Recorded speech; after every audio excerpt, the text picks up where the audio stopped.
Welcome to Influential Entrepreneurs, bringing you interviews with elite business leaders and experts, sharing tips and strategies for elevating your business to the next level. Here's your host, Mike Saunders.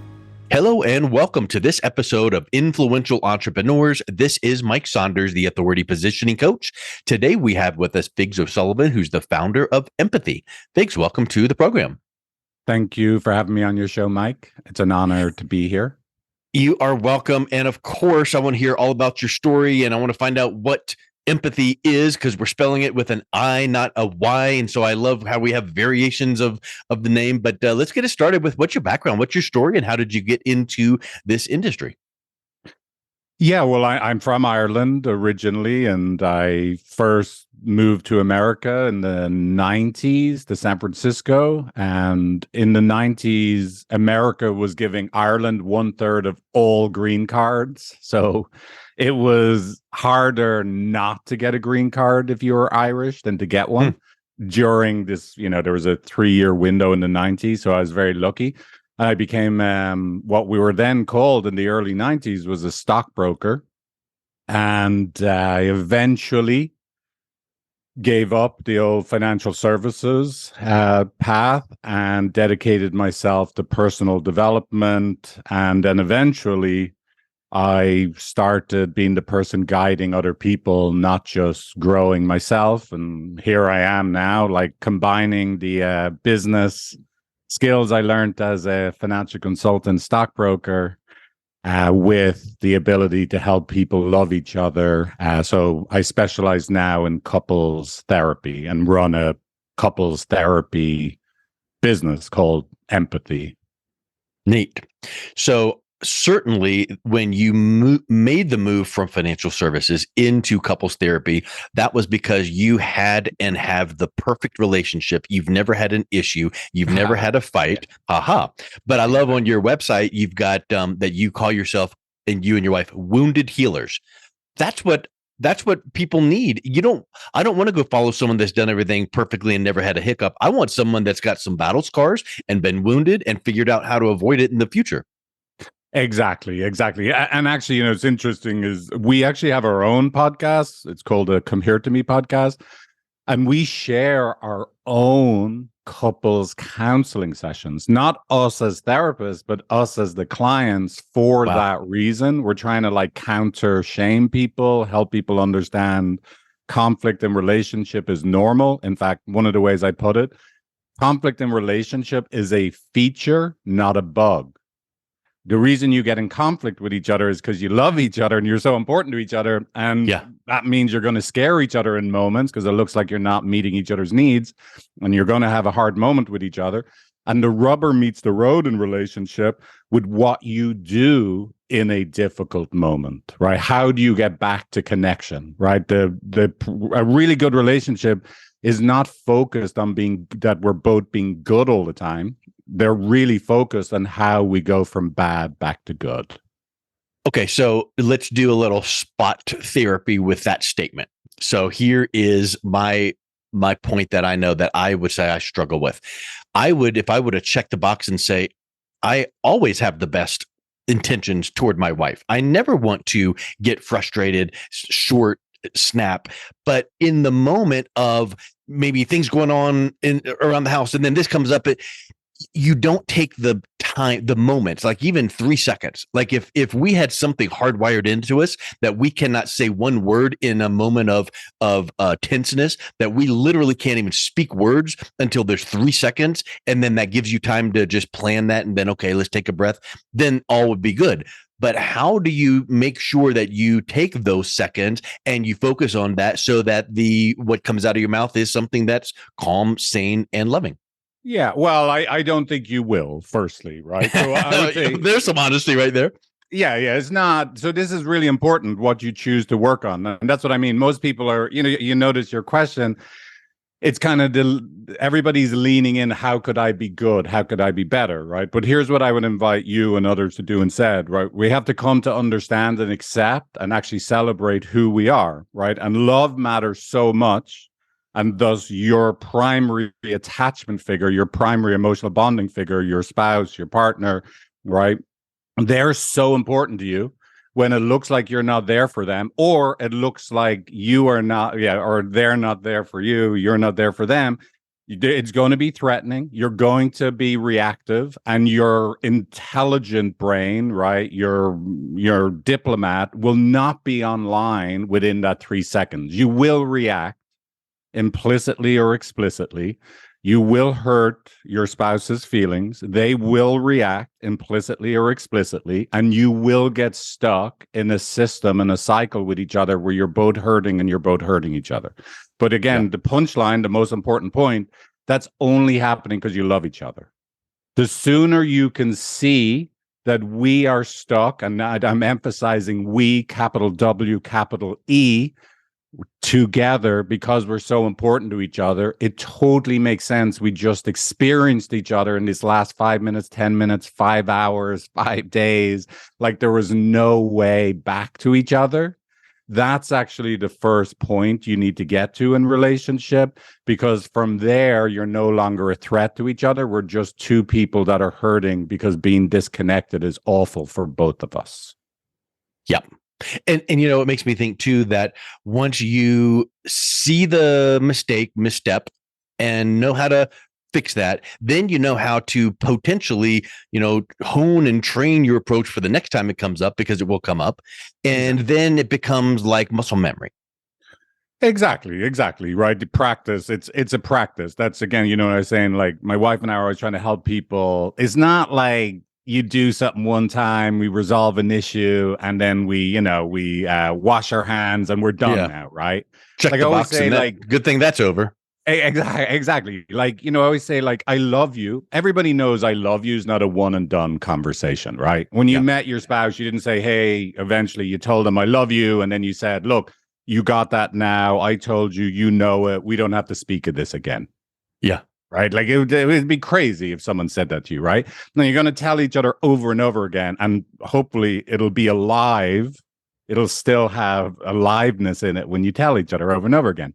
Well, good news, bad news, conflict resolution is something that is an over and over conversation as well. It's just not a one and done thing. You're going to keep fighting with each other because you love each other.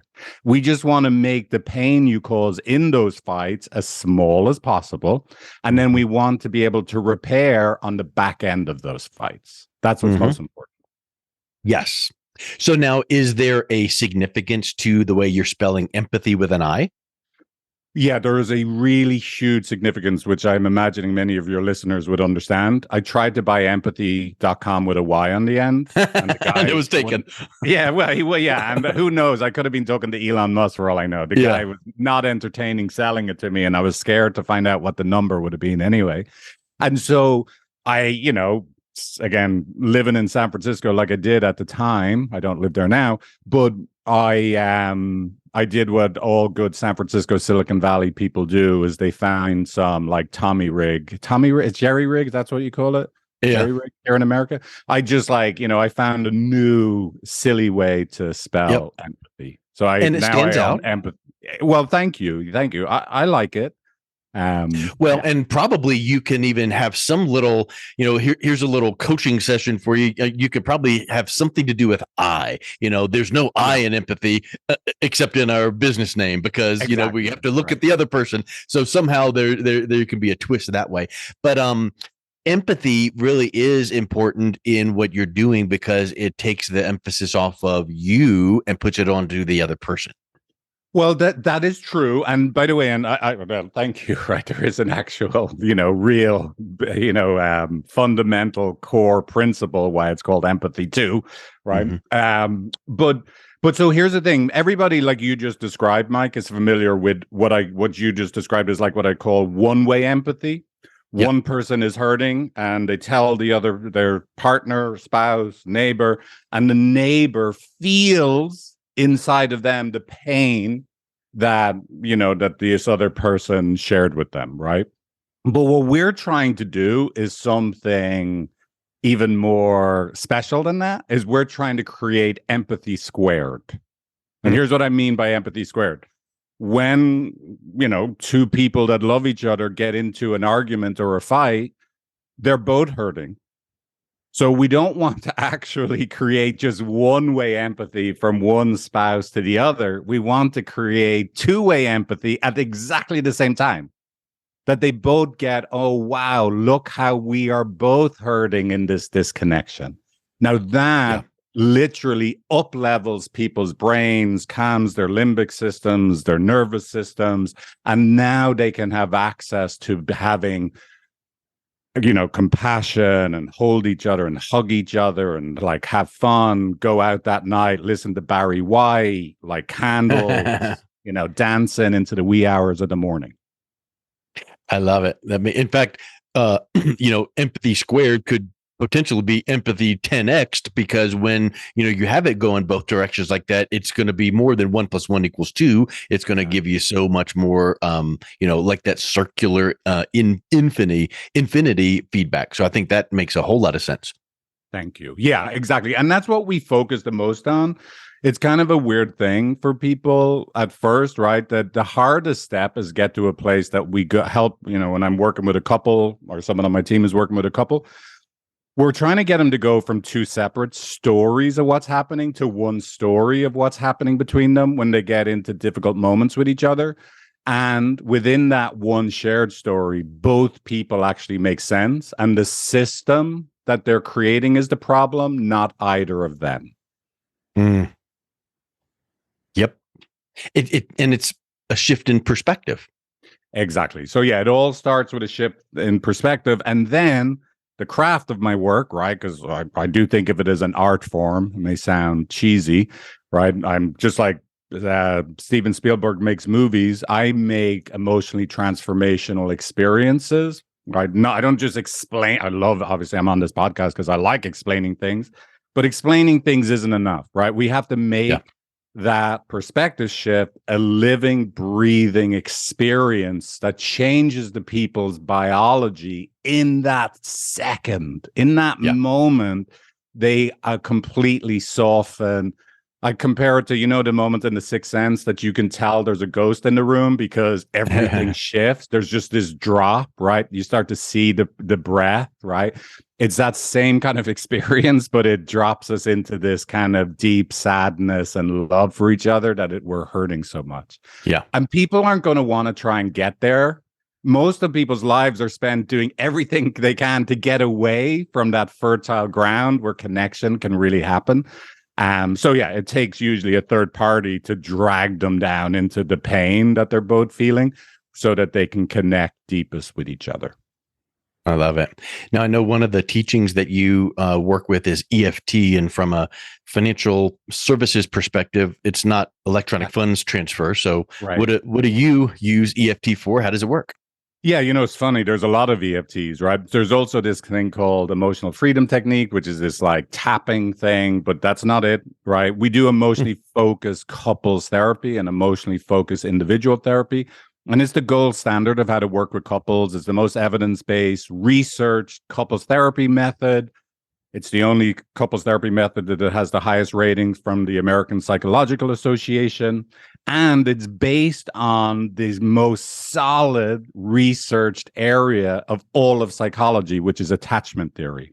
And in short, attachment theory is just we all need to be emotionally bonded from the cradle to the grave. It's just not optional. Right. And so we combine then attachment theory with systems theory, which is what we were just talking about. Like conflict is never just one person. Both people are creating this, negative feeling, positive feedback loop. And so, EFT, we videotape our work, we perfect it, we all share our work. It's just a huge community of couples therapists that are committed to getting better and better and better and better. Helping couples actually love each other after they've kind of lost their way. Because in reality, it would seem to me like once you get the foundational things in place, then some of these other tools and techniques will help enhance it, but it's not a substitute for doing the work. Exactly. Yeah. There's no, that kids book, we're going on a bear hunt. Oh no, we can't go over it. We can't go under it. We can't go around it. We have to go through it. That's what emotionally focused couples therapy is.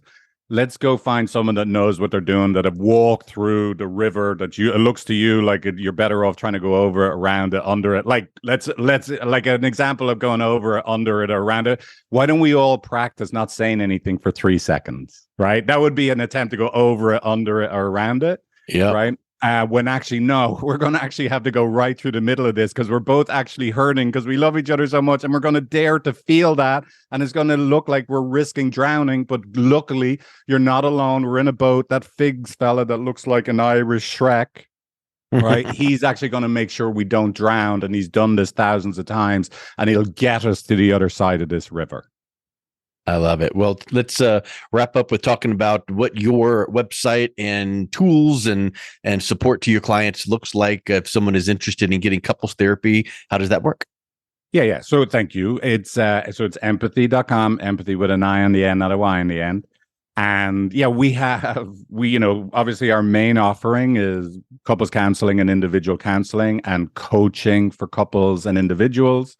And then we also have a free podcast, right? The Come Here to Me podcast. We created an app for couples. We've had 20,000 couples go through that app. We have videos and articles. We just love helping people love each other, and from, bespoke one couple at a time services to free stuff. You can find it at empathy.com. Well, I love it, Figs. It's been a real pleasure talking with you and learning about your craft. And I appreciate all that you do for couples. And thank you for coming on the show today. Thank you so much for having me. Thank you, Mike. You've been listening to Influential Entrepreneurs with Mike Saunders. To learn more about the resources mentioned on today's show or listen to past episodes, visit www.influentialentrepreneurssradio.com.